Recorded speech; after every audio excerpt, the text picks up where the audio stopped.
चिलम में आगी तनी तनी धाराओ रे गजले आओ रे खैनी मिलाओ रे चिलम में आगी तनी तनी धाराओ रे DJ Amit Tiwari music by Chandan Kumar राजा अखनी सुने छियो न्यू राग म्यूजिक के प्रस्तुति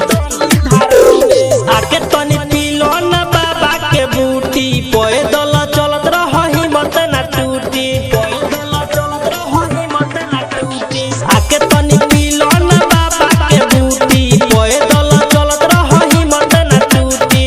तारा बम झूमेला हो पूरा देव घर हिलेला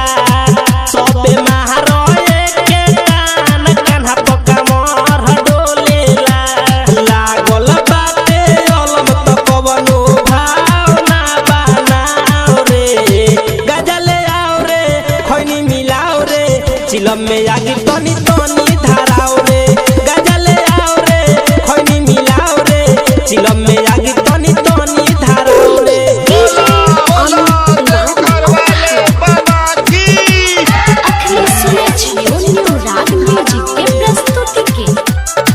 चिलम में आगी तनी तनी धाराओ रे सुइया पहाड़ हवे बहुत चढ़ाई एक टान मारब म कुछो ना बुझाई एक टान मारब म कुछो ना बुझाई सुइया पहाड़ हवे बहुत चढ़ाई एक टान मारब म कुछो ना बुझाई मिलल बाटे मौका फायदा बम उठा ना हो आके शिवजी पर जलावा चढ़ा ना हो चंदन चंचल डीजे पर आकाश राजेश तनी धाराओ रे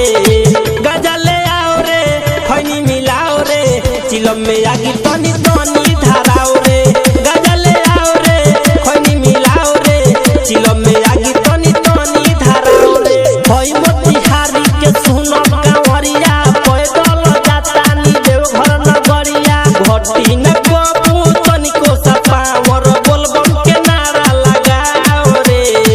गजले आओ रे खैनी मिलाओ रे चिलम में आगी तनी तनी धाराओ